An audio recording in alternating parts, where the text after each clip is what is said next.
Hi எல்லாருக்கும் good morning. இன்றைக்கி என்ன வீடியோன்னு சொல்லிட்டு பார்த்தீங்கன்னா, காலையிலே சாப்பாடுக்கு வந்து அரிசி ஊற போட்டு முட்டை வேக போட்டேங்க. ஏன்னா இன்னிலேருந்து டயட் ஸ்டார்ட் பண்ணுறாங்க இல்லையா.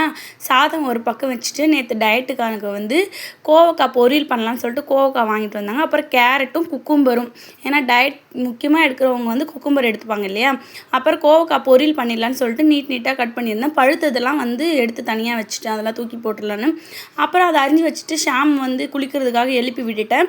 அப்புறமா கடாயை வச்சுட்டு அதில் கொஞ்சம் போல் எண்ணெய், ஏன்னா டயட்டில் இருக்கோன்னா எண்ணெய் ரொம்ப கம்மியாக யூஸ் பண்ணணும். அதுக்கப்புறமா கடுகு போட்டு கடலைப்பருப்பு உளுத்தம்பருப்பு கொஞ்சம் போட்டு அது நல்லா கொஞ்சம் ஃப்ரை பொன்னிறமாக ஆனதுக்கப்புறமா கருவேப்பிலையும் போட்டேங்க. கருவேப்பிலை போட்டு அரிஞ்சு வச்சுருந்த கோவக்காயும் போட்டு கொஞ்சம் நல்லா வதக்கி விட்டுட்டேன்.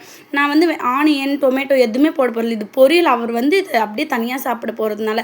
அப்புறமா வந்து இந்த பழம் வாங்கிட்டு வந்திருந்தாரா, கொய்யா பழமும் பப்பாயாவும், அது வந்து அரியலான்னு சொல்லிட்டு ஃப்ரிட்ஜிலேருந்து எடுத்து வெளியே வச்சுட்டு இதில் கொஞ்சம் போல் உப்பும் வீட்டில் அரைச்ச மிளகா பொடியும் போட்டு அதை கொஞ்சம் நல்லா அப்படியே ஃப்ரை பண்ணுற மாதிரி எடுத்து வச்சிட்டேங்க.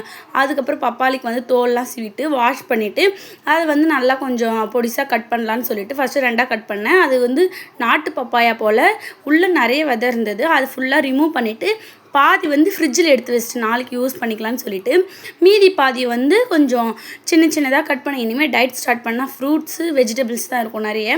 அதுக்கப்புறம் கொய்யா பப்பாயா 2 முட்டை, அதுக்கப்புறமா பொரியல் பண்ணது மதியத்துக்கு இது எல்லாமே பேக் பண்ணிவிட்டு காலையில் கொஞ்சம் பப்பாயா கொய்யா அதுக்கப்புறம் ஒரு முட்டை வச்சுட்டேன். ஷாமுக்கு வந்து ஸ்நாக்ஸுக்கு கேக்கு, அப்புறம் லஞ்சுக்கு வந்து எக் ரைஸ் வச்சுட்டு 2 பேருக்கும் லஞ்ச் பேக் பண்ணி வீட்டை விட்டு முதல்ல போங்கப்பா அப்படின்னு சொல்லிட்டு துரத்தி விட்டுட்டு நானும் ஷன்விக்கும் போயிட்டு ஒரு 5 நிமிஷம் நல்லா பொறுமையாக ரெஸ்ட் எடுத்துகிட்டு இருந்தேன்.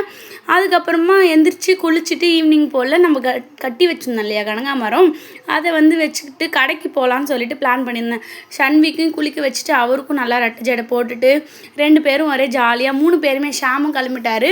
சரி கடைக்கு போயிட்டு நாளைக்கு சமைக்கிறதுக்கு தேவையான காயெல்லாம் வாங்கிட்டு வரலான்னு ஈவினிங் போல் கிளம்பணும். நாளைக்கு வந்து வெண்டைக்காய் பொரியல் பண்ணிடலான்னு சொல்லிட்டு இது காலையில் வந்து நெல்லிக்காய் ஜூஸ் போடலான்னு சொல்லிட்டு அதையும் வாங்கிட்டேங்க. அப்புறம் பனானா கேரட்டு எல்லாமே வாங்கினேன். அப்புறம் வந்து தொட்டுக்கிறதுக்கு சிப்ஸு, நாளைக்கு முட்டை, இது எல்லாமே வாங்கிட்டு வந்து வீட்டில் எல்லாத்தையும் எடுத்து வச்சிட்டாங்க. நாளைக்கு என்ன சமைச்சேன்னு சொல்லிட்டு நாளைக்கு சொல்கிறேன். அவ்வளோதான்.